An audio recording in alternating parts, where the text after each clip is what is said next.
नमस्कार देशवासियों, भारतवासियों, उत्तर प्रदेश वासियों। आज हमारे साथ एक जन जागृति प्रोग्राम के अंदर कोलकाता से सुरेश चौहान जी 5S फाउंडेशन के जो अध्यक्ष हैं वो जुड़ रहे हैं, और उत्तर प्रदेश से रॉयल वाल्मीकि जस्टिस फाउंडेशन के अध्यक्ष वो भी जुड़ रहे हैं।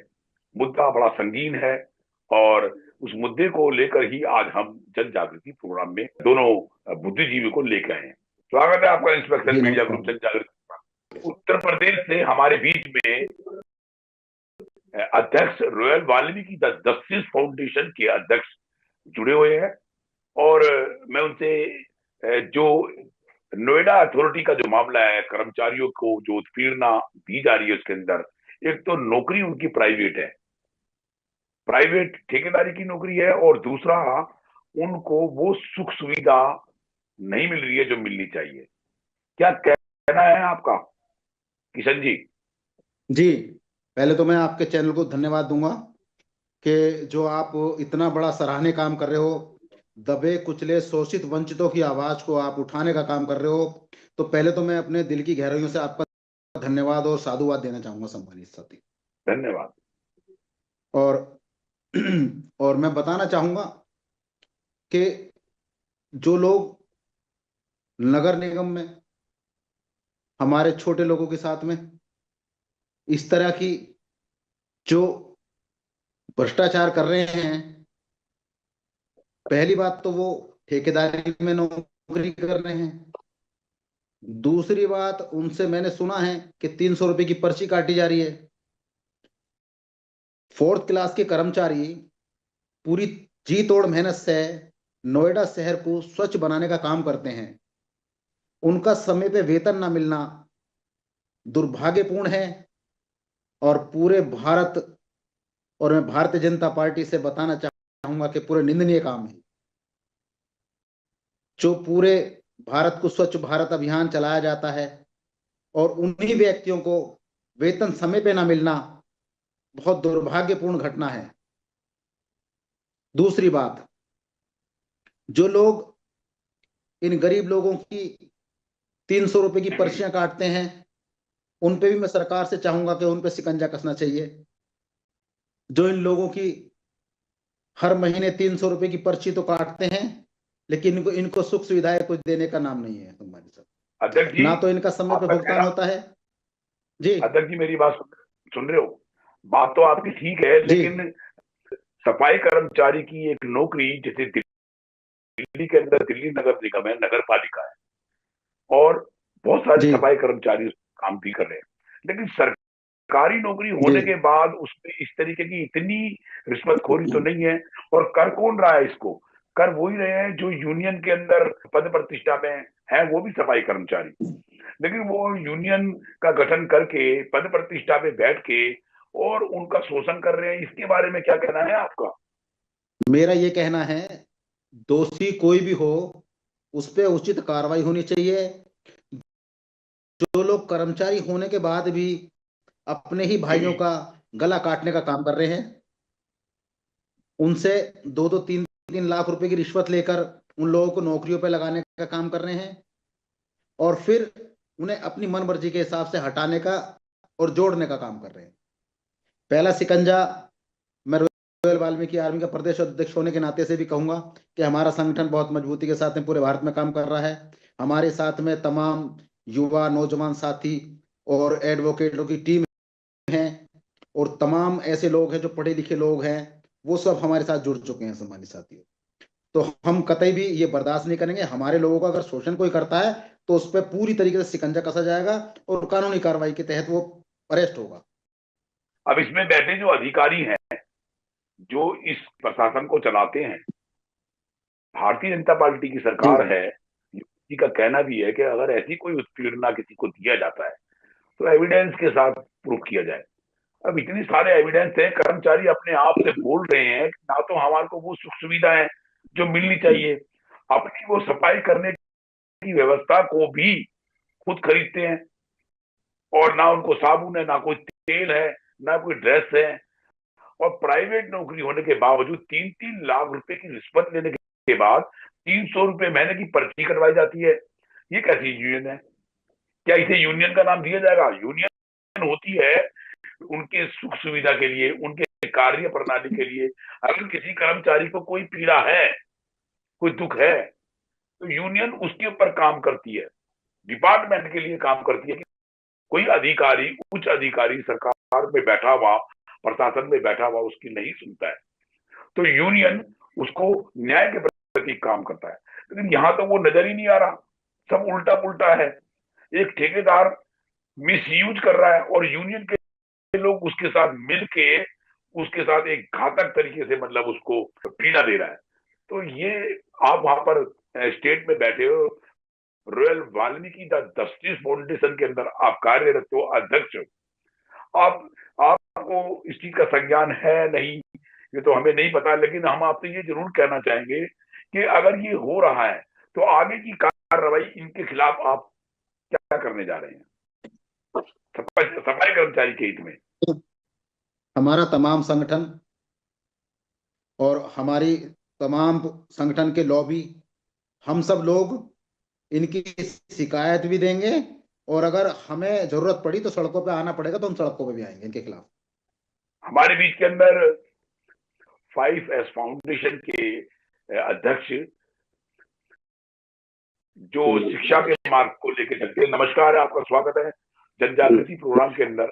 सुरेश चौहान जी भी हैं और वो लाइन पे हैं, तो हम उनसे पूछेंगे कि आप इतना बड़ा काम कर रहे हो, लेकिन सफाई कर्मचारी के मामले में आप दिल्ली में तकरीबन 5-7 बारी आए और आपने लोगों को जगाने का काम किया, लेकिन आपको कैसा लगा? आपने क्या महसूस किया कि क्या दिल्ली में जो सफाई कर्मचारी, उत्तर प्रदेश में जो सफाई कर्मचारी पीड़ा की जिंदगी जी रहा है, नरक का काम करता है, इतना बड़ा नरक का है कि अगर कोई भी आपदा आ जाए, कोई बीमारी आ जाए, वो कर्मचारी देश और अपने स्टेट के उन लोगों को उस चीज के पर खड़ा मिलता है, जैसे फौज के अंदर एक सिपाही खड़ा मिलता है बॉर्डर के पर।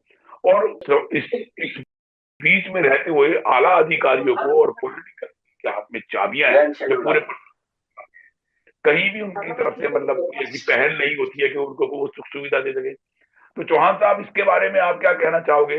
आप तो पहले तो आपके चैनल को बहुत बहुत जी जी बहुत बहुत बधाई। आवाज आ रही है? आवाज आ रही है? आ रही है सर, बोलिए बोलिए। आपको बहुत बहुत बधाई। बहुत ही संवेदनशील विषय पे आपने आज की चर्चा रखी है और मैं समझता हूँ कि ये चर्चा होनी चाहिए थी। पहली बात तो मैं बता दूं, ये बहुत संवेदनशील मामला है। इसको हम ऊपर ऊपर से इस लड़ाई को नहीं जीत सकते। आपको मालूम होगा, पूरे देश को ये पता है कि सफाई कर्मचारी अधिनियम 1993 में बना और सफाई आयोग का गठन 1994 में हुआ।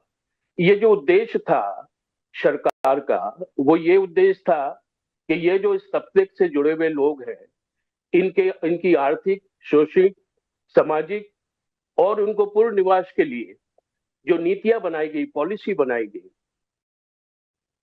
और उस पॉलिसी पे काम किया जाएगा। वो किसके माध्यम से किया जाएगा? जो राष्ट्रीय सफाई कर्मचारी आयोग है उसके माध्यम से। दूसरा, ये प्रदेशों में भी आयोग बनाया गया और निरंतर इस पे जो अंकुश लगाने वाली बात थी वो ये थी कि जो एक्सचेंजर्स है, जो महिला हाथ से धोने वाली प्रथा है, उसको पूरी तौर से बंद होना चाहिए, क्योंकि मानवता के लिए कलंक है और ये बहुत पूरे समाज में, पूरे देश में, पूरे विश्व में गलत संदेश जाता है। तो ये तमाम विषय पे अधिनियम बनाया गया, पॉलिसीज बनाई गई। लेकिन मैं आपको बता दूं कि ये बहुत दुख की बात है, बहुत शर्म की बात है कि ये जो पॉलिसी बनाई गई ये कागज कलम तक ही सीमित रहेगी और इस पॉलिसी को पूरे तौर से इम्प्लीमेंट नहीं किया गया और आज भी नहीं है, ये पॉलिसी इम्प्लीमेंट नहीं हो पाई। ये जो गरीब लोग हैं, अति गरीब लोग हैं, जिनमें ज्यादातर लोग अनपढ़ लोग हैं, और ये जो जिस तरीके से अपना जीवन यापन जी रहे हैं, सरकारें तो कहती हैं कि सरकार जो अंतिम पायदान पे बैठा व्यक्ति है उसको पहले पायदान पे लाने का सरकार की पॉलिसी है, नीतियां हैं। देखिए ये सारी अच्छी चीजें हैं, वो कहने के लिए अच्छी लगती है, लेकिन इसको वास्तविकता रूप नहीं दिया गया आज भी। और मैं आपको ये बता दूं कि ये जो सफाई कर्मचारी जो वर्ग है, ये सफाई कर्मचारी वर्ग, इसके लिए जो पॉलिसी निर्धारित हुई है, या फिर यूं कहूं कि एक जो फंडामेंटल राइट्स जो है आर्टिकल 21A, इसमें इनके लिए बहुत बड़ा सेफ गार्ड दिया गया था। लेकिन वो आर्टिकल 21A, उसमें इनके शैक्षणिक यानी शिक्षा की व्यवस्था भी की गई थी, 6 साल से लेकर 14 साल तक के बच्चों को शिक्षा फ्री दी जाएगी।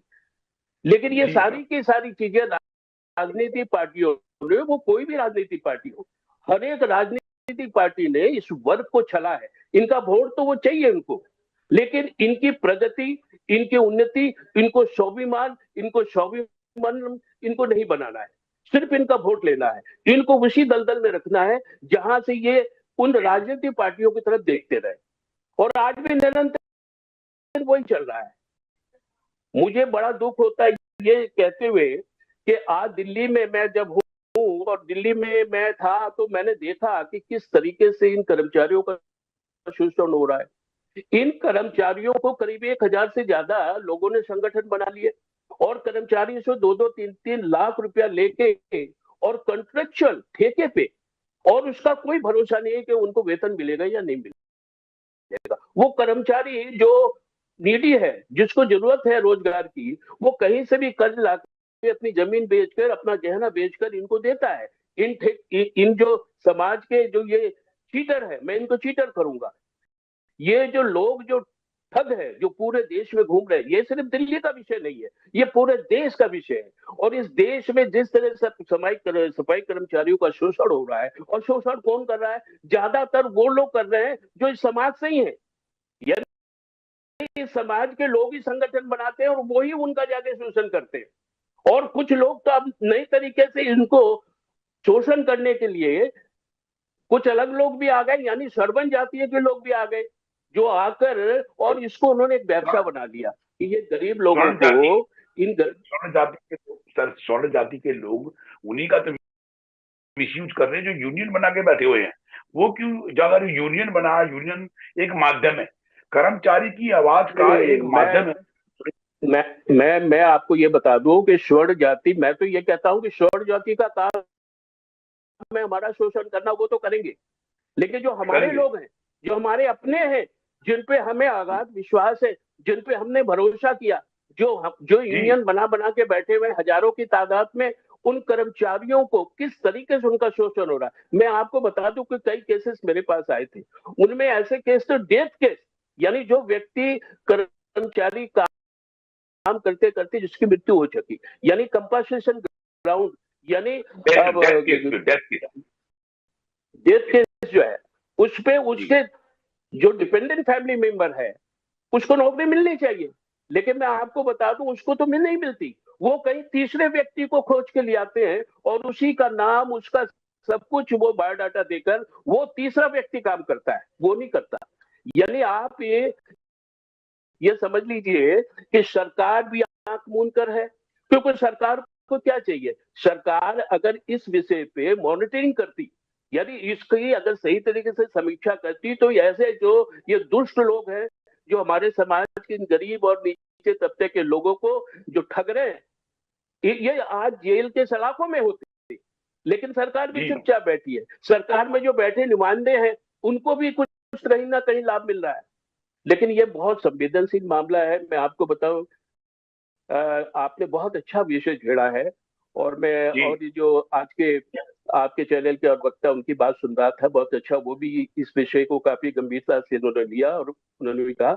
लेकिन कुल मिला के मैं ये बता दूं कि इसको अगर रोकना है, तो पहले तो हमारे अंदर एक यूनिटी चाहिए, एकता, जो हमारे समाज में बिल्कुल नहीं है। हम एक दूसरे की टांगे खींचते रहते हैं किसी भी विषय पे, कोई भी विषय हो, और आज इसी का फायदा उठाकर सरकार हो या दूसरे तंत्र हो, वो हमारा शोषण कर रहा है, और शोषण निरंतर चल रहा है। ये रुकना चाहिए, और ये तभी रुक सकता है जब समाज में बुद्धिजीवी लोग, समाज के जो सक्षम लोग हैं, समाज में जो हमारे जो कानून के जानकार लोग हैं, ये ऐसे लोग उभर कर आए और इस पे चर्चा हो, गंभीर चर्चा हो, और इसको सरकार को हम एक रिप्रेजेंटेशन दे कि भाई ये इस जाति के लोग, पहली बात तो मैं आपको बता दूं कि इस जाति में आज भी इनको ना राजनीतिक भागीदारी मिली है, ना शैक्षणिक भागीदारी मिली है, और ना सामाजिक भागीदारी मिली है। क्यों नहीं मिली? 78 साल हो गए आजादी के, कब मिलेगी? व्हेन दैट डे कम, कब आएगा वो दिन? क्या हम यूं ही लड़ते रहेंगे, देखते रहेंगे, चर्चाएं करते रहेंगे, कुछ करेंगे नहीं, हाथों पे हाथ रख के बैठे रहेंगे?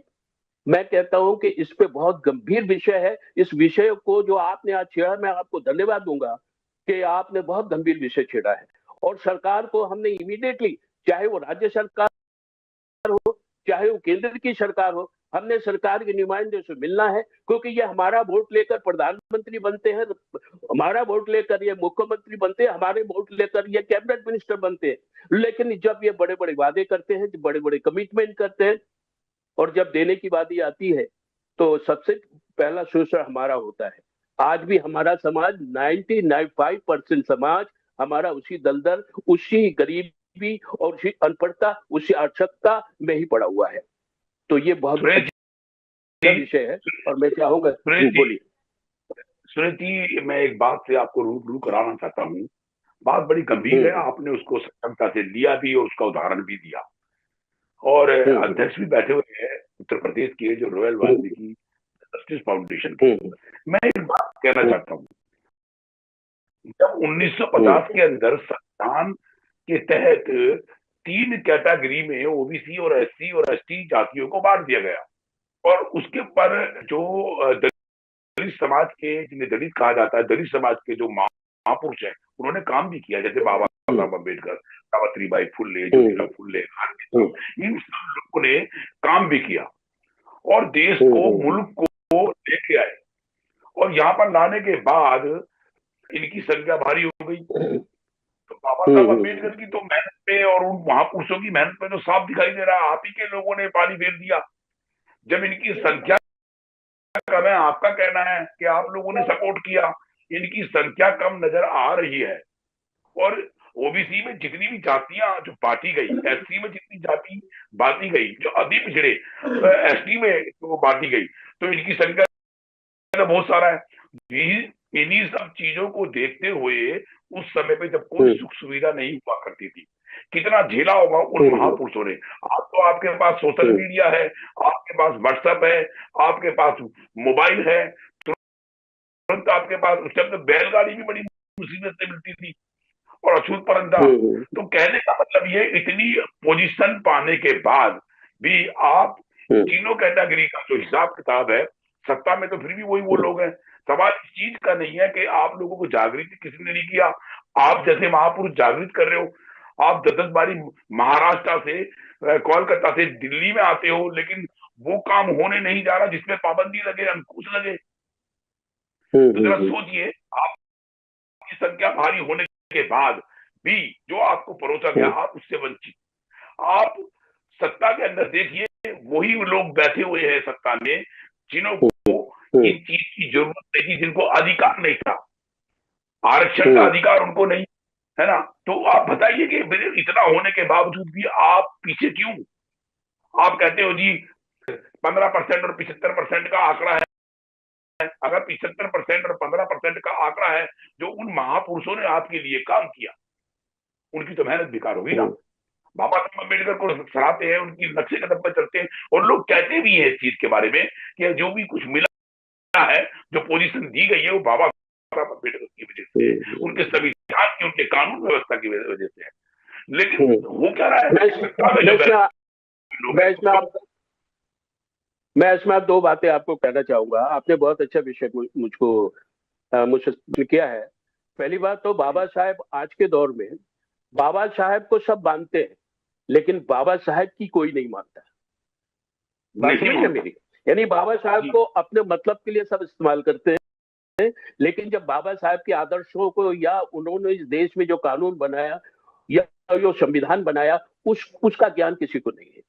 तीसरी बात जो आपने, दूसरी बात जो कही, बहुत ही महत्वपूर्ण बात है कि आखिर क्या वजह है कि हम यहीं रह गए, है ना। तो उसका ये विषय है कि जो सबसे बड़ा आपके पास जो अस्त्र था, संविधान, जिसकी बदौलत आप सब कुछ हासिल कर सकते थे, वो संविधान को हमारे लोगों ने कभी छुआ तक नहीं है।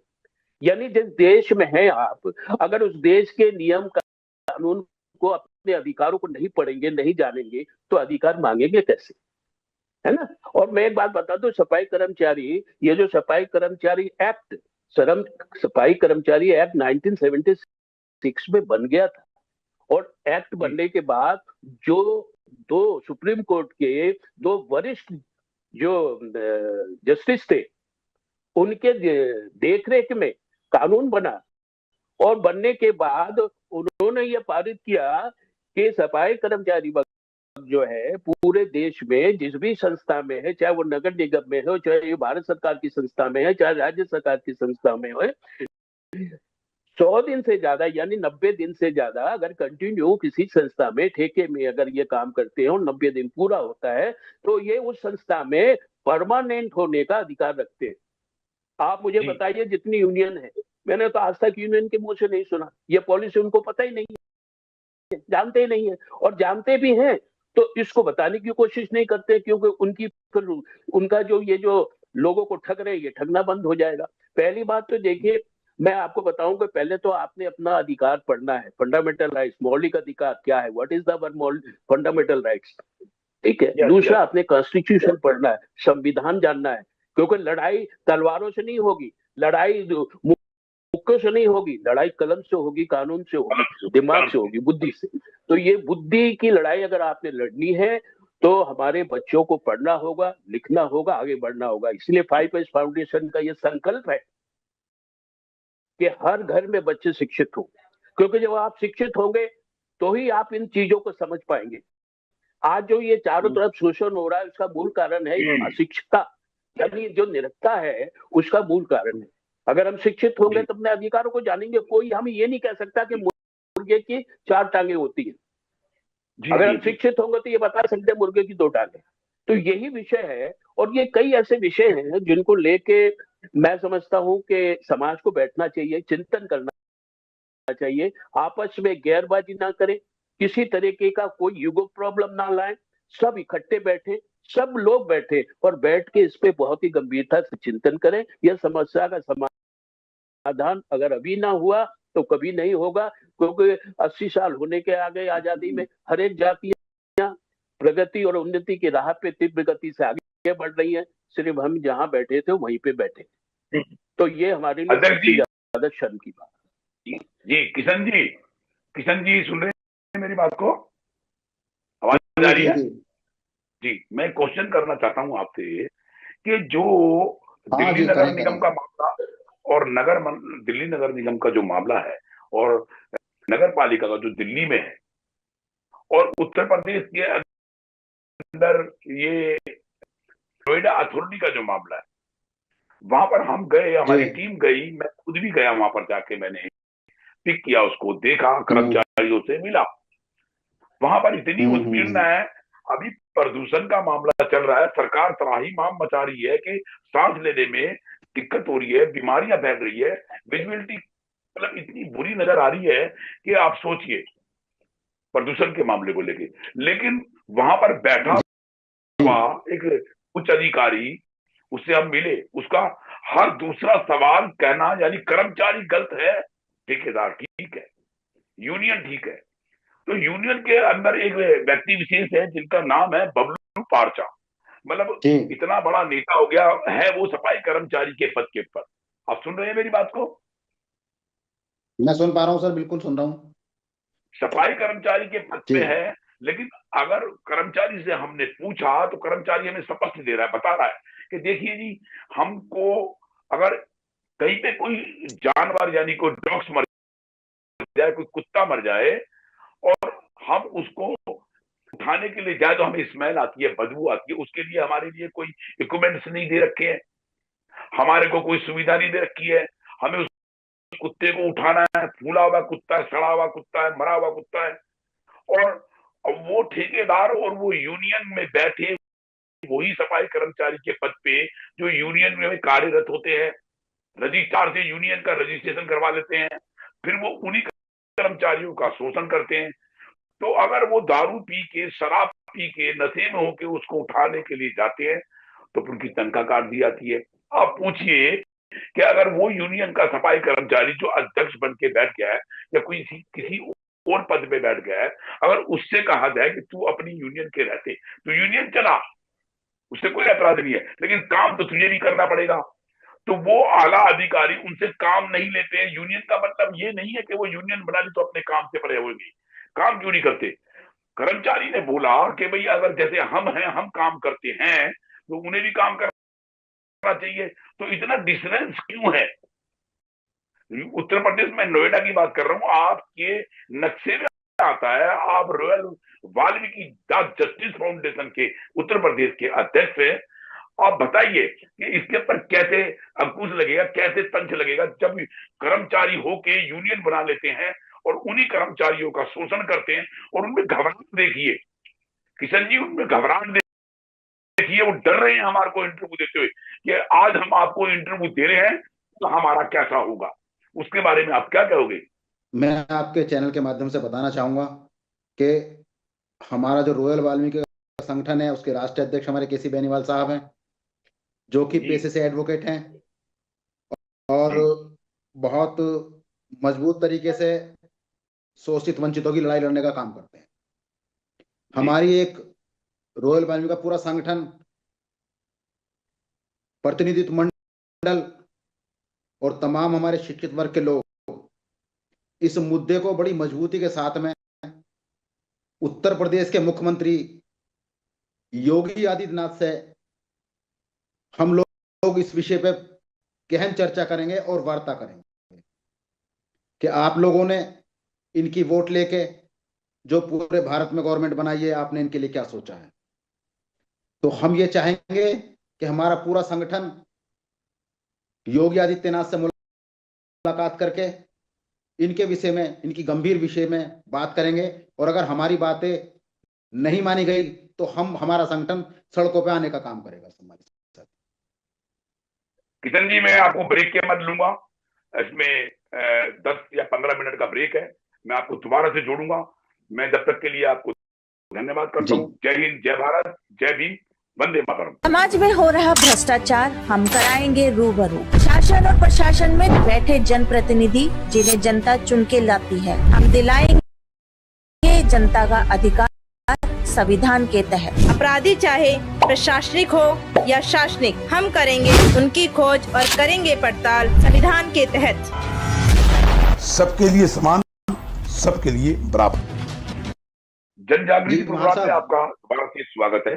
सुरेश जी और अपने किशन जी, तो हम कह रहे थे कि जो सफाई कर्मचारियों के साथ दुराचार, भ्रष्टाचार, अत्याचार हो रहा है उत्तर प्रदेश, यूपी के अंदर, कर्मचारियों के बीच में से निकले हुए वो व्यक्ति विशेष, खुद कर्मचारी जो सफाई कर्मचारी का काम करते हैं और फिर वो यूनियन का गठन कर लेते हैं, यूनियन बना लेते हैं। यूनियन का मतलब ये होता है कि वो सफाई कर्मचारी की जो समस्या है उनको लेकर उस पर काम करें।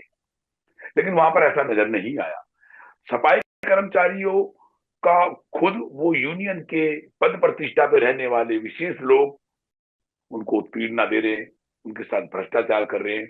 उनसे 300 रुपए महीने के लिए जाते हैं और एक भर्ती अगर की जाए तो 3 लाख रुपए। हमारे पास ऐसे एविडेंस आए हैं कि वो 100 आदमी को अगर भर्ती कराता है कोई यूनियन का पद प्रतिष्ठा पर रहने वाला, ठेकेदारों से मिलकर, उच्च अधिकारियों से मिलकर जो नोएडा अथॉरिटी में कार्यरत है, तो इस तरीके की पोजीशन को खुद सफाई कर्मचारी होने के बावजूद काम से बचना, काम नहीं करना और फिर कर्मचारियों का ही शोषण करना, ये तो आपकी अपने ही समाज की बात हुई ना।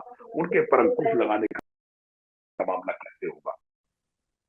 सुरेश जी ने भी बताया तो सही कि इस तरीके से लॉ एंड ऑर्डर के हिसाब से जो परोसा गया, दिया गया, उसके पर ये समाज सक्षम और कामयाबी से काम नहीं कर रहा। अब चाहे वो राजनीतिक है, चाहे वो जमींदारा है, हर चीज से वंचित है। और देखिए, जिस नरक के काम को वो करते हैं उससे भी वो पूरी तरीके से आहत है, उत्पीड़ना में। नरक का काम करने के बाद क्या मैं ये पूछना चाहता हूं सरकारों से, अगर सारे सफाई कर्मचारी एकजुट हो जाएं पूरे भारत के, पूरे देश के, तो क्या सफाई कर्मचारी का काम ये खुद करेंगे, कर लेंगे ये इतना नरक का काम? उनको कोई सुख सुविधा नहीं, उनको कोई फैसिलिटीज नहीं, कैसे होगा? किशन जी, आपने अभी बोला कि हम उत्तर प्रदेश के अध्यक्ष के पास जाएंगे, उत्तर प्रदेश के मुख्यमंत्री के पास जाएंगे, लेकिन क्या वहां जाने से समस्या का हल हो पाएगा? सुरेश जी ने अभी बोला कि जब तक हम लोग एक पहलू में बंद के जो बटे हुए हैं एक जगह पर नहीं होंगे, और ये बहुत बड़ा मुद्दा है, सफाई कर्मचारी का काम ही क्यों? और अगर करते हैं तो सुख सुविधा नहीं, अपने ही लोग उसके अंदर उत्पीड़ना देते हैं, अपने ही लोग उनको आहत पहुंचाते हैं, कैसे होगा? किशन जी, अब इतना बड़ा ग्रुप चला रहे हो, 45 स्टेट में आप लोग छाए हुए हो, रॉयल वाल्मीकि जस्टिस फाउंडेशन के नाम से आप लोगों को न्याय के प्रति काम करते हो, कैसे होगा? आप उत्तर प्रदेश के अध्यक्ष हो, इतना बड़ा स्टेट है उत्तर प्रदेश, अगर उसमें सफाई की व्यवस्था को संपन्न तरीके से, पूर्ण तरीके से देने वाला उत्तर प्रदेश के उन लोगों को, जैसे बॉर्डर के पर में सिपाही काम करता है, ऐसे ये बीमारियों से बचाने की अगर सफाई व्यवस्था के अंदर कोई रुकावट आ जाए तो इनको नजर आ जाएगा, लेकिन यहाँ पर उनको सुख सुविधा के लिए कुछ नहीं परोसा जाता, कैसे होगा? किशन जी, मैं आपके चैनल के माध्यम से बताना चाहूंगा कि जो भी व्यक्ति हमारे समाज के जो मेंबर ऑफ पार्लियामेंट हैं या विधानसभा हैं, जो हमारी वोटों से चुनकर लोकसभा या विधानसभा में पहुंचे हुए हैं, हमारा संगठन उनसे एक वार्ता करेगा, एक बार मीटिंग करना चाहेगा, और अगर उस मीटिंग पे हमारा कोई निर्णय नहीं निकलता तो हम उनका घेराव करने का भी काम करेंगे। क्योंकि ये जो रिजर्व कैटेगरी से लोकसभा और पार्लियामेंट की सीट पा जाते हैं, उसके बाद में ये हमारे छोटे लोगों को भूल जाते हैं जिनकी वोट के माध्यम से ये पार्लियामेंट मेंबर बनते हैं। तो हमारा संगठन निरंतर उस पर काम कर रहा है कि जो लोग हमारी वोट से चुनकर मेंबर ऑफ पार्लियामेंट बने या विधानसभा में पहुंचे हैं, हम उनका भी घेराव करके करेंगे और उनको पूरी तरीके से अपनी बात को मनवाने के लिए बाध्य करेंगे जी, कि वो हमारी बात को लोकसभा और विधानसभा में उठाने का काम करें। सुरेश जी, इसके बारे में जो अभी अध्यक्ष जी बोल रहे हैं, किशन जी उत्तर प्रदेश के रॉयल वाल्मीकि जस्टिस फाउंडेशन के अध्यक्ष हैं, बहुत बड़ा स्टेट है, ग्रुप चला रहे हैं, बहुत बड़ा ग्रुप है और काम भी कर रहे हैं। जिन लोगों के साथ उत्पीड़ना होती है, बहन हो, बेटी हो, बच्चे हो, बुजुर्ग हो, बहुत सारे ऐसे केस निपटाते हैं ये लोग, केसी बेनीवाल जी और उनका ग्रुप, और उत्तर प्रदेश के अध्यक्ष, इनका पूरा ग्रुप, उनकी पूरी टीम। तो उसके लिए आप उनको क्या परोसना चाहोगे, क्या आदेश देना चाहोगे? आप महापुरुष हो, बौद्धिस्ट हो, आपको संपन्न ज्ञान है भारत के देश का, संविधान का, उनको भी ज्ञान है। अब इसके ऊपर कैसे अंकुश लगे कि वो हमारे ही बीच में से, आप ही के बीच में से निकला हुआ एक पार्ट जो इस समाज का है, वो यूनियन बना देता है, और यूनियन बनाने के बाद फिर वो उसी कर्मचारी को, खुद कर्मचारी होने के बाद उसी कर्मचारी को उत्पीड़ना देता है, आला कमान से मिलके, ठेकेदारों से मिलके। और देखिए, एक बात और मैं आपसे पूछना चाहता हूँ, बड़ी गंभीर बात है ये, आप दोनों विशेष व्यक्ति बैठे हो, उत्तर प्रदेश से बैठे हो और महाराष्ट्र से भी हैं, और अभी आप कोलकाता में हैं, तो मैं आपसे एक बहुत संगीन जवाब है कि इन कर्मचारियों को 25-25 साल कच्ची कर्मचारी कह के रखा जाता है, आधी उम्र इनकी निकल जाती है, फिर इनको परमानेंट किया जाता है, फिर इनको क्या मिलता है? कारण परमानेंट पोस्ट क्यों नहीं इनकी, आप बताएंगे? आपने अभी 1976 का मामला बताया, तब से लागू आया, उसके बाद ये जिंदगी, नौकरी क्या है? हर विभाग के अंदर परमानेंट जॉब है, लेकिन सफाई कर्मचारी की नौकरी पे पहले कच्चा, फिर रेगुलर, फिर परमानेंट, आधी उम्र निकलने के बाद। इस पे कैसे अंकुश लगेगा? क्या कार्रवाई होगी? कैसे टिक करेंगे? ये बहुत बड़ा मुद्दा है सुरेश जी। बिल्कुल।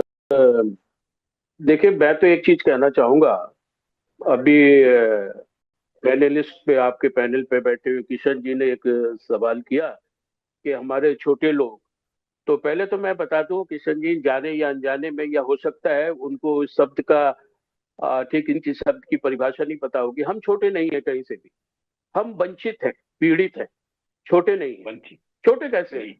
हमने तो दुनिया को शिक्षा का संदेश दिया। और हम छोटे कैसे होते हैं, हमने तो अपना सब कुछ समर्पित करके दूसरों की जानें बचाई हैं। जो व्यक्ति इतना उदार हो सकता है वो छोटा नहीं हो सकता। पहली बात तो मैं ये कहूं कि जो आपने कहा कि बड़ा गंभीर विषय तो है ही है, बहुत ही गंभीर विषय है। देखिए एक चीज मैं बता दूं, जो आप कह रहे थे अभी कि ये जो कर्मचारी हैं, पहले तो कर्मचारी का संगठन जो यूनियंस है, पहले हमें जानने की जरूरत है यूनियंस कौन बना सकता है। कर्मचारी के यूनियन बनाने की ताकत भी बाबा साहब अम्बेडकर ने अपने संविधान में दी है, फंडामेंटल राइट्स में दी है। लेकिन किनके लिए दी है? जो जिस संस्था में जो कर्मचारी है वो यूनियन बनाएंगे, ना कि बाहर के लोग बनाएंगे। अगर मैं जिस संस्था में हूं तो उस संस्था में मेरे साथ क्या उत्पीड़न हो रहा है, मेरे साथ कौन सी समस्या है, मैं किस समस्या से जूझ रहा हूं, मेरी परेशानियां क्या है, मेरी कठिनाइयां क्या है, मेरी मुश्किलें क्या है, ये मैं जानता हूं ना। तो प्रतिनिधि किसका होना चाहिए? एम्प्लॉय का होना चाहिए। यानी अगर संगठन भी यूनियन भी बने तो वो जो वर्किंग जो एम्प्लॉय है, चाहे वो ठेके में हो या फिर वो परमानेंट एम्प्लॉय हो, यूनियन उनकी होगी, ना कि बाहर के लोग होंगे। यहाँ जो सवाल आ रहा है, बाहर के लोग उनका नेतृत्व कर रहे हैं, जिनको कुछ नहीं पता कि इनकी एक्चुअली बेसिक समस्या क्या है। दूसरी बात, आप मुझे बताइए, जो मैं बहुत बड़ा सवाल हमेशा करता हूं, अभी भी मैंने प्रधानमंत्री को भी दिया है, ऑनरेबल प्रेसिडेंट को भी एक पर लिखा है। मैंने कहा कि अगर आपकी इन संस्थाओं में वैकेंसी है, यानी जगह खाली है, तो ये कर्मचारी 15-15, 20-20, 25-25 साल ठेके पे क्यों है? क्योंकि आपकी रिक्वायरमेंट है, आपकी उस संस्था में जो जगहें हैं, आपकी रिक्वायरमेंट है इनकी, तो आप उनको ठेके में क्यों ले रहे? Why not permanent employ? आप ठेके में ले क्यों रहे? ठेके में लेने का कोई प्रॉब्लम है किस, ना तो संविधान में है ना लेबर एक्ट में है, लेकिन फिर भी 25-30 साल, जैसे आपने बताया, अभी कृष्ण जी बता रहे थे कि 30 साल लोग ठेके में चलते हैं। कैसे चलते हैं भाई? चलना नहीं चाहिए। ये सारे की सारी गैर कानूनी जो चीजें हो रही हैं, इस वही मैं कह रहा था कि जो गैर कानूनी चीजें हो रही हैं, हम चाहे हम चीफ मिनिस्टर को अपना ज्ञापन दे दे, या प्रधानमंत्री को दे दे, या राष्ट्रपति को, मैं समझता हूं कि निकलने वाला कुछ नहीं है। जब तक आप अपने स्वयं की ताकत नहीं बनाएंगे, जब तक आप वो जो सत्ता में बैठे लोग, शासन में बैठे लोग, जब तक ये नहीं जानेंगे कि आपसे उनको डर है। जो अभी आज के दौर में जो सबसे बड़ा मुद्दा है हमारे सामने, वो ये है कि जो रिजर्वेशन जो है, आरक्षण जो है, वो अब नाम का रह गया है। आरक्षण सिर्फ एक झुंझुना रह गया है। बाकी आरक्षण जो हमारा जो कॉन्स्टिट्यूशनल राइट्स है, ये पूरे तौर से खत्म कर दिया गया है। और वो कहाँ कहाँ खत्म कर दिया? जैसे मैं बता रहा था आपको कि जो सफाई कर्मचारी जिनमें 100% रोस्टर होता है, सफाई कर्मचारी की जब भी नियुक्ति होगी तो 100% ही होगी, उसमें कोई दूसरा नहीं आएगा। लेकिन अभी क्या हो रहा है कि सफाई कर्मचारी की जब नियुक्ति हो रही है, जैसे मैंने आप बताया कि सरकारी संस्थाएं, दूसरे राज्य सरकार की संस्थाएं, और जिसने अंडरटेकिंग गवर्नमेंट में, तो वहां ये हो रहा है कि जो नोटिफिकेशन हो रहा है उसमें ये साफ लिखते हैं कि जो रिजर्वेशन है ओनली फॉर ओबीसी 27%, जो जिस राज्य का जितना परसेंटेज है, SC and ST no reservation दिया, यानी इनके लिए रिजर्वेशन नहीं है। किसमें नहीं है? कौन से पोस्ट में नहीं है? सफाई कर्मचारी के पोस्ट में नहीं है। अब आप बताइए, जो फंडामेंटल स्ट्रक्चर है, जिसमें सफाई कर्मचारी के उत्थान की बातें हम कर रहे हैं, सफाई कर्मचारी की आर्थिक और शैक्षणिक जो उत्थान की बातें कर रहे हैं, आप उनको रोजगार नहीं देंगे, आप उनको अगर सक्षम नहीं बनाएंगे, तो वो आगे कैसे बढ़ेंगे? और आप तो ये हालत हो गया कि जो सफाई कर्मचारी का पद था, उसमें भी आपने दूसरे लोगों को एंट्री मार दी बैकडोर से, फ्रंट डोर बंद कर दिया, बैकडोर खोल दिया। उसमें कौन आ रहा है? ठाकुर आ रहा है, पांडे आ रहा है, तिवारी आ रहा है, मिश्रा आ रहा है, जिन्होंने कभी अपने हाथों में जिंदगी में झाड़ू नहीं पकड़ी, आज वो आ रहे हैं उस संस्थाओं में। क्यों आ रहे हैं? कि उन्होंने जो एजुकेशन का मापदंड है, जो एंट्री पॉइंट है, उसको मिनिमम ग्रेजुएशन रख दिया। अब आप मुझे बताइए, सफाई कर्मचारी जो ये वर्ग है, इसमें कितने लोग ग्रेजुएट हैं? जो वो तो एलिजिबल नहीं होंगे कभी भी। और दूसरी बात ये है इन्होंने ऑनलाइन एग्जामिनेशन कर दिया, यानी आप ऑनलाइन एग्जाम दो कंप्यूटर। कितने लोगों को, हमारे जो समाज के लोग हैं, बच्चे हैं, बच्चियां हैं, बेटियां हैं, बेटे हैं, इनके कितने लोगों को कंप्यूटर आता है? दैट मीन्स इनडायरेक्टली आपने इन लोगों को खत्म कर दिया। अब वो लोग आ रहे हैं बैकडोर से। अच्छा देखिए, मजे की बात है कि ये संस्था में काम नहीं करते झाड़ू का। ये कहते हैं मैं ठाकुर हूं, मैं ब्राह्मण हूं, मेरा काम झाड़ू लगाना नहीं है, मेरा काम पूजा करना है। ठाकुर कहता है मैं तो राजपूत हूँ, मैं अभी झाड़ू लगाऊंगा। तो ये किनसे करा रहे? जो हमारे बच्चे जो उस क्यू में थे, जिनको इन्होंने नहीं लिया क्योंकि उनके पास योग्यता नहीं थी, उनको ये 5-5, 6-6 हजार रुपया दे के वो काम कराते हैं। और ये सरकार से, उसी इंस्टीट्यूशन से 50-50 हजार की सैलरी ले रहे हैं। माने आज जो गंभीर विषय चल रहा है बैकडोर से, उसको समझने की जरूरत है। आरक्षण अब नहीं है सिर्फ हम आरक्षण चिल्ला तो रहे हैं। आरक्षण एजुकेशन से आपने खत्म कर दिया। एजुकेशन में आरक्षण नहीं है कहीं भी। अब जो शिक्षा का मूल मापदंड है, जहां से हम आगे बढ़ सकते थे पढ़ लिख कर, वहां आपने आरक्षण पूरे तौर से खत्म कर दिया। दूसरा, जो नगर निगम की, जो मैं कह रहा हूँ, सफाई कर्मचारी के लिए आपने सेपरेट एक कमीशन बनाया, और कमीशन का काम था जो हमें, हमारी जो सेफ्टी थी, हमारा जो सुरक्षा कवच था, वो कमीशन था।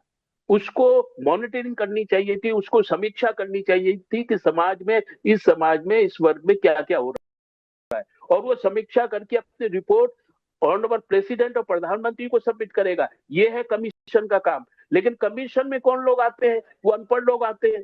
कोई साधु आ जाता है जिसको पता ही नहीं कि कमीशन की पॉलिसी क्या है, करना क्या है, हमें कुछ नहीं मालूम।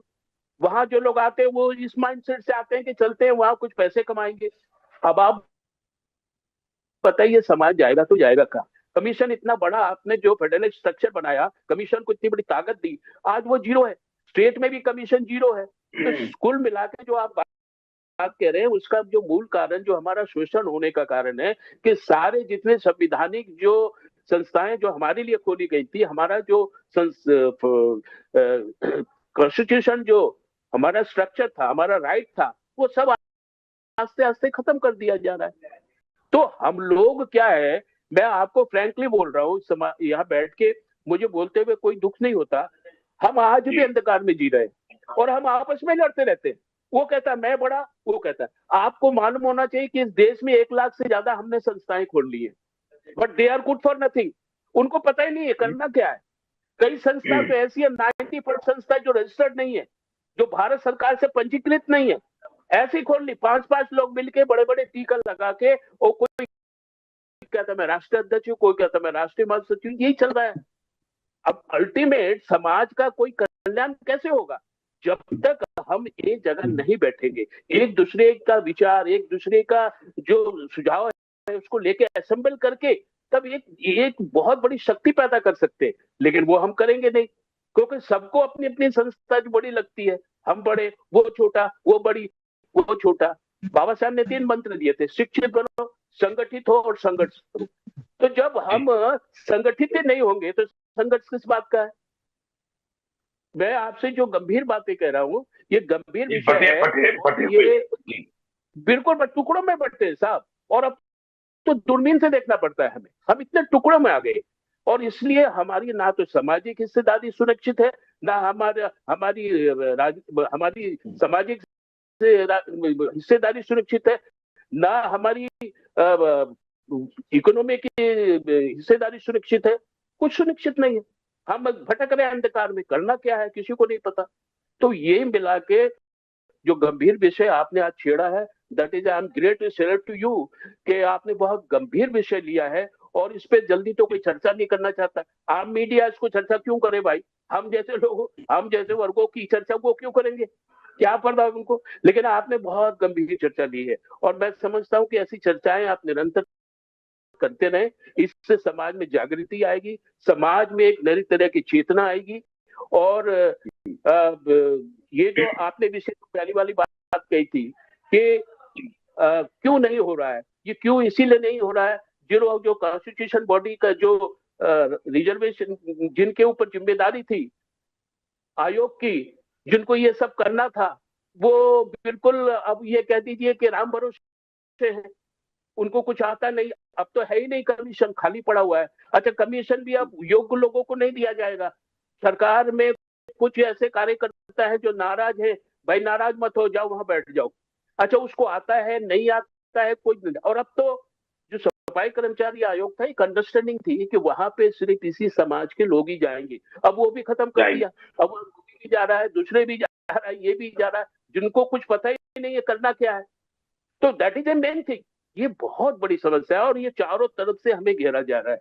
हमारे चारों तरफ से जो हमारा फंडामेंटल राइट्स है, इसको खत्म किया जा रहा है साहब। अगर ये गंभीर विषय को आज हम नहीं सजग होंगे तो मुझे नहीं पता कि क्या होने वाला आने वाले दिनों। पर ये मैं ये कहना चाहता हूँ कि हमारे समाज में इसके ऊपर ये इतनी सारी जो समस्याओं को लेकर ये समाज जूझ रहा है, इतनी गंभीर व्यवस्था है कि ये पॉलिटिकल, ये प्रशासनिक अधिकारी शासन में बैठे नहीं, प्रशासन की जानकारी नहीं, और इतना होने के बावजूद भी इनके महापुरुषों ने इतना काम किया, तब ये हालात है।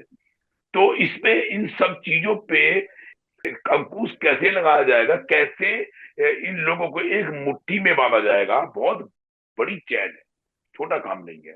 तो हमने ये शुरुआत की है, आप जैसे बुद्धिस्ट लोगों को लेके, किशन जी को लेके, केसी बेनीवाल जी को लेके, समस्या छोटी नहीं है, समस्या बहुत बड़ी है। लेकिन इन समस्याओं का निपटारण, इनके पर अंकुश किस तरीके से लगाया जाएगा, ये हमें आपको साझा करना पड़ेगा, तभी तो इसमें से कोई रिजल्ट निकल के आएगा। और ये बटे होने का जो मामला है, जो एक मंच पे नहीं है, कोई कहीं है, कोई किसी की टांग खींच रहा। अभी आपने बोला कि ये अलग अलग बैठने की बहुत बड़ी गंभीर व्यवस्था है। यही से ही अगर ये एक मंच पे हो जाए, एक आप देखिए कितना बड़ा काम कर रहे हैं, 5S फाउंडेशन को लेके शिक्षा का मार्गदर्शन दे रहे हैं, सफाई कर्मचारियों को वहां पर बता रहे हैं कि इसका लॉ एंड ऑर्डर क्या है। वैसे भी आप तकरीबन 5-7 बारी दिल्ली में आए हो और आपने इस चीज को मतलब परोसा इन लोगों को, लेकिन लेने वाला कोई नहीं, टांग खींचने वाले सारे। तो मतलब कहने का ये है, अभी किशन जी से मैं पूछना चाहता हूँ, किशन जी इतनी बड़ी बात है और आपको संपन्न जानकारी सुरेश जी ने हमें भी बताई है, जिससे हम आहत थे। लेकिन कहने का मतलब ये है, ये छोटा मामला नहीं है, बहुत बड़ा और गंभीर मामला है। एक तो हम लोगों के पास जितने भी जो दलित भाई हैं, ओबीसी है, एससी है, एसटी है, उनमें कुछ लोगों को सत्ता की चाबी मिल गई, लेकिन अभी भी आप सत्ता से वंचित, यूपीएससी से वंचित। और देखिए, जब तक आप सत्ता में भागीदारी पूर्ण तरीके से नहीं होगे, संगठन एक तरीके नहीं होगा, मजबूत नहीं होगा, एक मुट्ठी नहीं होगी, तो कैसे बात बनेगी। सवाल वहीं पे आके खड़ा होता है कि आप अभी भी बटे हुए हो। और यही काम हमारे महापुरुषों ने किया था कि हमें बांटना नहीं था, एक मुट्ठी होना था। लेकिन आज भी वही लोग जो उस समय पे हमें उत्पीड़ना दिया करते थे, आज वो सत्ता में है। फूट डालो, राजनीति करो, वो वाला गेम हो रहा है। किशन जी, सुरेश जी ने अभी इतनी सारी बातों से रूप कराया और उनको सक्षम ज्ञान है, 5S फाउंडेशन चला रहे हैं, आप रॉयल वाल्मीकि जस्टिस फाउंडेशन चला रहे हैं, और बहुत सारे दल है। लेकिन आप जैसी मूर्ति, महान शख्सियत जो आपके बीच में, आपके जो केसी बेनीवाल है, एडवोकेट है, हरीश जी है, सफाई कर्मचारियों का जो मामला है, इस मामला यही तक नहीं है, मामला और भी है। और भी सुरेश जी ने बताया कि और बहुत सारे डिपार्टमेंट हैं जिनके अंदर जो सफाई कर्मचारी के पद पर कार्यरत लोग हैं, उनको बहुत सारी उत्पीड़ना का सामना करना पड़ता है। तो अभी मैं आपसे यही सवाल करना चाहता हूं कि आओ जो हो रहा है उत्तर प्रदेश के अंदर, नोएडा अथॉरिटी के अंदर, उसके पर अंकुश लगाने का जो मार्गदर्शन है, रास्ता है, कैसे तैयार किया जाएगा। क्योंकि उसके अंदर यूनियन में बैठे जो अपने ही लोग हैं, मैंने पहले भी कहा, अभी फिर दोबारा से आपको कह रहा हूं कि वो अपने लोग बैठे हैं और वो सोने की अंगूठियां, सोने की चैन, गाड़ियां, फॉर्च्यूनर और बड़े बड़े मकान लेके बैठे, सफाई कर्मचारी के पद पे लेके, उनके पर अंकुश कैसे लगाया जाएगा। डर और दहशत की जिंदगी दे रखी है दूसरे कर्मचारियों को। वो काम करते तो वो सोचते हैं कि भाई अगर हमसे कोई गलती हो गई या हमने कुछ ऐसा कर दिया या हम कहीं चले गए, ऑलमोस्ट अगर वहां की सफाई कर्मचारी महिला बाथरूम स्वच्छ करने के लिए कहीं चली गई तो उसकी पूरे दिन की हाजिरी, अटेंडेंस को हटा दिया जाता है। कैसे होगा, कैसे होगा? मैं आपके चैनल के माध्यम से बताना चाहूंगा कि ये जो royal Valmiki the justice foundation एक संगठन बना है, तो ये संगठन जी जो है सभी बिरादरी को लेकर चल रहा है। पहली बात तो एससी ओबीसी शोषित वंचित सबकी आवाज है। जहां भी कहीं जी पूरे भारत में मॉब लिंचिंग होती है, कहीं ऐसी घटना होती है, कहीं किसी को दबाया जाता है, कहीं किसी का शोषण होता, ये संगठन निरंतर वहां उस पर काम करता है। अब बात आती है नोएडा जैसी बातों पे, तो नोएडा में हमारा संगठन समीक्षा बैठक लेगा एक, और तमाम हमारे जितने भी युवा साथी हैं, और चाहे वो एडवोकेट की टीम हो, चाहे युवा साथी हो, रॉयल वाल्मीकि का एक एक कार्यकर्ता, हम सब लोग उन लोगों से रूबरू होके उनके सुख दुख के बिल्कुल साझेदार बन के उनको न्याय दिलाने का काम हम लोग करेंगे। और जो हमारे चंद लोग वैसी फर्जी तरीके से पॉलिटिशियन में आए हुए हैं जो उनका शोषण कर रहे हैं, उस पर भी अंकुश लगाने का हम लोग काम करेंगे। रजिस्ट्रेशन जी, अगर रजिस्ट्रार ने उनको परमिशन दी, उन्होंने रजिस्ट्रेशन करवाया। अभी सुरेश जी ने बताया कुछ ऐसी संस्था भी हैं जो विदाउट रजिस्ट्रेशन के पास आदमी बैठ जाते हैं और तिलक लगा देते हैं उनको बाहर और करने फिर का काम हम लोग करेंगे।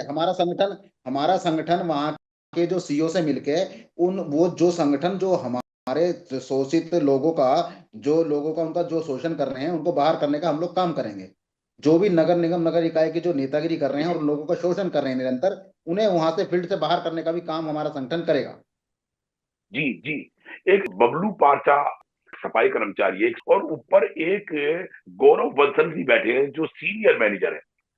उनकी साठगांठ के अंदर आपकी इसी गौतम बुद्ध नगर जो आपका क्षेत्र लगता है, आपके अंतर्गत आता है, वहां पर कर्मचारियों के साथ दुराचार, अत्याचार, उत्पीड़ना, बदसलूकी, बदतमीजी। अगर कोई थोड़ी देर लेट सवेर भी जाता है तो उसके पूरे दिन के लोगों का कहना है कि जी हमारे घर में अगर ब्याह शादी होती है तो उस महीने के अंदर हमारा तनख्वाह लेट जानबूझ के दी जाती है। शादी हो जाती है, बाद में हमें पैसा मिलता है। अब एक बात बताइए, तनख्वाह लेट उतनी और यूनियन बाजू की 300 रुपए की पर्चियां, फिर 3 लाख रुपए लेके 2 साल के बाद दोबारा से उन कर्मचारियों को हटा के भर्ती करना, ये तो आपके खुद के लोग ही इस चीज को उत्पीड़ना से भरा रहे हैं। और इसके पर इतना बड़ा जो कर्म कांड करने जा रहे हैं, ये तो बहुत गलत बात है। जब अपने ही समाज के लोग इस तरीके की हरकत करेंगे अपने उन भाइयों के साथ जो सफाई व्यवस्था को संपन्न तरीके से, पूर्ण तरीके से स्वच्छ रहने का अधिकार देते हैं, काम करते हैं, एक आर्मी की तरह काम करते हैं, ये भी एक आर्मी है। बल्कि इनकी तो तनख्वाह, इनकी जो सैलरी ज्यादा होनी चाहिए। अब आप बताइए, 22,000 रुपए की तनख्वाह के अंदर 18,000 उन्हें मिलते हैं, उससे कैसे गुजर बसर होता है? उसमें फिर 300 रुपए उनका कहना है कि 300 रुपए हमें पर्ची कटवाएंगे, नहीं कटवाएंगे तो वो हमारे को उत्पीड़ना देते हैं, ठेकेदार से मिलके, ऊंचे अधिकारियों से, सरकार में बैठे अधिकारियों से मिलके, पॉलिटिशियनों से मिलके। हम कैसे करें? एक तो रोने लगा, कहने लगा जी बस आत्महत्या करना ही बाकी है। सुरेश जी, आप इतना कुछ जानते हैं कानून व्यवस्था के बारे में, सफाई व्यवस्था के बारे में, एजुकेशन के बारे में, लेकिन यहाँ पर कर्मचारी जो है ना उत्तर प्रदेश में मरने की कगार पे आ गया है। और यहाँ पर दिल्ली में कोर कमेटी में बना के लोग भाषणबाजी कर रहे हैं। अभी ईएसआई के पर मामला चल रहा है दिल्ली के अंदर कि आप ईएसआई कार्ड मत बनाइए। अब ईएसआई कार्ड अगर वो बनाते हैं तो उनको जो रेगुलर पोस्ट के पर कर्मचारी हैं एमसीडी के अंदर, उनको प्राइवेट कर देंगे, वो ठेकेदारी में चले गए, ये उनका कहना है। और परमानेंट आदमी अगर मेडिकल क्लेम के लिए डिमांड करता है तो वहां अपनी जेब से उसे पैसा लगाना पड़ता है, बाद में उसको 25% पैसा मिलता है, 75% वो खा जाते हैं। ये सब चीजें जो समस्याएं हैं सिर्फ आपके यूपी में ही नहीं है अध्यक्ष जी, पूरे भारत के अंदर है, पूरे देश के अंदर है। इसका निपटान कैसे होगा, कैसे इसके पर अंकुश लगेगा? उत्पीड़ना मरने तक की नौबत आ गई है, नरक का काम कर रहे हैं। तो अब आप बताइए इसके पर कैसे अंकुश लगेगा, कैसे शुरुआत करेंगे? आप दोनों महान शख्सियत बैठी हुई है, सुरेश जी बैठे हुए हैं, इस टाइम कोलकाता के अंदर है, आप उत्तर प्रदेश के अंदर हैं। बताइए इनके ऊपर कैसे अंकुश रहेगा जो दूसरी कास्ट के लोगों का साथ दे रहे हैं, सफाई कर्मचारी को पीड़ा दे रहे हैं, खुद सफाई कर्मचारी होने के बाद। बताइए कैसे? कोई बात, मैं आपको एक छोटा सा सुझाव यही दूंगा कि जितने भी सारे संगठन हैं उनके एक एक प्रतिनिधि का एक एक समीक्षा बैठक बुलाई जाए, और जिसमें जो आपने गंभीर विषय बताया है इस पे ये लोग, जो लोग कर्मचारी, जो एएसआई का कार्ड, एक्चुअली एएसआई का कार्ड जो रूल्स है, रूल्स ये हैं कि जो ठेके पे कर्मचारी चलते हैं यानी कॉन्ट्रेक्चुअल पे जो कर्मचारी होते हैं उनको ईएसआई का कार्ड बनता है, परमानेंट एम्प्लॉय के लिए एप्लीकेबल नहीं है। लेकिन परमानेंट एम्प्लॉय के लिए उसका स्वास्थ्य कार्ड, यानी वो जिस राज्य में है या केंद्र सरकार है, राज्य सरकार में है या कहीं एमसीडी में है, कहीं भी है, तो वो सरकार मुहैया कराएगी।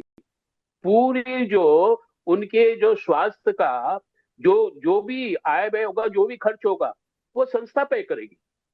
लेकिन सवाल ये नहीं आ रहा है, सवाल ये आ रहा है कि ये लोग कर्मचारियों को, एक तो कर्मचारियों को भ्रमित करने की कोशिश कर रहे हैं कि भाई आप ये, यानी उस कर्मचारी को ये आप कहीं ना कहीं ये बताने की कोशिश कर रहे हैं कि देखो हम आका हैं, हम तुम्हारे आका हैं, अगर without our consent you do something तो सॉरी टू से कि हम आपके लिए वी आर एवरीथिंग डूइंग, हम कुछ भी कर सकते हैं। तो वो जो बेचारा गरीब आदमी है, वो जो पीड़ित है, वो जो शोषित है, वो कहाँ लड़ सकता है? अब उसको लगता है यार इसको 300 रुपया देने में ही भलाई है। ये बहुत बड़ा स्कैम है इस देश में, बहुत बड़ा फ्रॉड है इस देश में। इसको रोकने की इमीडिएटली जरूरत है और ये तभी रुक सकता है जब हम सब इकट्ठे बैठ के और इस पे बहुत ही गंभीर चिंतन करें और एक रिप्रेजेंटेशन सरकार के नुमाइंदों को दें, चाहे वो प्रधानमंत्री हो, चाहे वो ऑनरेबल प्रेसिडेंट हो, चाहे वो लेबर मिनिस्टर हो, चाहे वो मुख्यमंत्री हो। इनको टाइम टू टाइम इनके नॉलेज में डालते रहे कि देश में इस तरह की भी हो रहा है। अगर ऐसा चलता रहा तो ये वर्ग हर एक निर्वाचन में वॉकआउट करेगा, हम निर्वाचन में पार्टिसिपेट नहीं करेंगे क्योंकि हमें 78 साल में भी कुछ नहीं मिला। ये एक डर जो है, जब तक सरकार को डर नहीं होगा वो आपके लिए कुछ नहीं करने चाहेंगे। और इसके लिए रणनीति चाहिए, इसके लिए स्ट्रेटेजी चाहिए, इसके लिए प्लानिंग चाहिए। और ये प्लानिंग तब हो सकती है जब हम इकट्ठे बैठे एक सोच करें, क्योंकि हमारे लोग कब तक इस तरीके से वंचित होंगे, कब तक पीड़ित रहेंगे, कब तक इस तरह से घुट घुट के मरते रहेंगे, ये बहुत बड़ी समस्या है। अगर हम जैसे लोग, कृष्ण कुमार जैसे लोग, बेनीवाल जैसे लोग, जो सक्षम लोग हैं, ये बैठकर अगर नहीं सोचेंगे तो कौन सोचेगा? इसलिए मैं तो पुनः यही कहना चाहूंगा कि ये जो आपकी आज का विषय गंभीर, बहुत ही संवेदनशील विषय, बहुत ही महत्वपूर्ण विषय, देश देखेगा इसको। बस यही संदेश देना चाहता हूं कि बाबा साहेब को 3 मंत्र हमें अपने जीवन में ढालना है। शिक्षित बनो, संगठित हो और संघर्ष करो। ये तीनों मंत्र जिस दिन अपने जीवन में ढाल लेंगे, इन सारी समस्याओं का समाधान हो जाएगा। किशन जी क्या कहोगे आप? अध्यक्ष जी ने बोला है 5S फाउंडेशन की समर्थन करूंगा इनकी बात का, और मैं इनकी बात से पूर्ण रूप से सहमत हूं, क्योंकि ये हमारे समाज के बुद्धिजीवी व्यक्ति हैं और एक शिक्षित व्यक्ति होने के नाते से मैं उनका समर्थन करूंगा। और जो भी इन्होंने बात कही है मैं उनका समर्थन करूंगा। जैसे भी विचार हैं, बहुत सराहनीय विचार हैं, उस पर हम लोग मिलकर काम करेंगे तो मैं समझता हूं कि हमें सफलता मिलेगी, 100% हमें सफलता मिलेगी। तो आज के सरकार लिए को हमें ताकत और एकता दिखा। जी बोलिए कोई बात नहीं। सरकार को हमें एकता और ताकत दिखाने की जरूरत है। जब तक हम एकजुट, एक यूनिटी में इकट्ठा नहीं होंगे, सरकार हमसे नहीं डरेगी। हमें इकट्ठा होके दबाव बना के अपनी ताकत दिखानी होगी। धन्यवाद। उन लोगों के खिलाफ एक्शन भी होना चाहिए जो सरकार में बैठे हैं, उन लोगों के खिलाफ भी एक्शन होगा छोटे सर। लोगों, उनके जो लोग हमारे लोगों का शोषण कर रहे हैं, हमारे अपने लोग सही, लेकिन उन पे भी अंकुश लगाने का काम हमारा संगठन करेगा। Thank you. तो आज के लिए जन जागृति प्रोग्राम में आपका धन्यवाद। आपने सुझाव दिया, सफाई कर्मचारी के बारे में जानकारी दी। सुरेश जी, हम आपका बहुत बहुत धन्यवाद करते हैं। आप 5S फाउंडेशन के मार्गदर्शन को लेकर चल रहे हैं समाज के अंदर। और उत्तर प्रदेश के अध्यक्ष श्री किशन कुमार जी को भी हम धन्यवाद देते हैं कि आप हमसे जुड़े, आपके साथ साझा करते रहेंगे। आज आप आए हैं और आपके साथ और भी महापुरुष है, उनको भी लेके आएंगे। जय हिंद, जय भारत, जय भीम, वंदे मातरम। जय भीम, जय भीम महाराज साहब, जय भीम।